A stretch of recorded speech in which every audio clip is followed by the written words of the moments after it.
Jelang masuk musim kemarau di Sumatera Selatan pada Maret nanti, teknologi modifikasi cuaca atau TMC hujan buatan akan dilakukan lebih awal.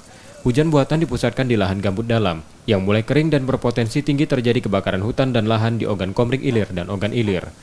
Kegiatan tersebut dilakukan pada hari 5 atau 7 hari musim kemarau, dengan mempertimbangkan arah angin serta titik panas. Hujan buatan dinilai efektif mencegah karhutla, karena musim kemarau di Sumsel tahun ini cenderung normal. Operasi TMC dimaksimalkan dalam waktu tertentu untuk pembasahan lahan.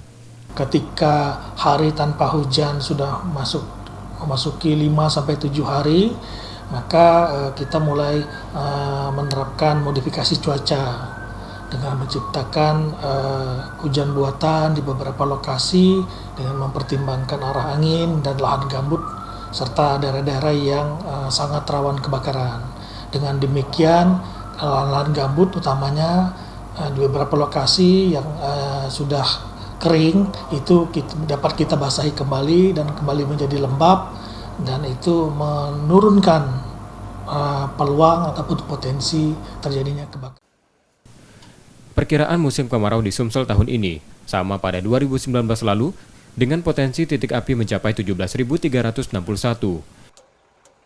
Reski Oktora, Muklas Diferensial, Kompas TV, Palembang.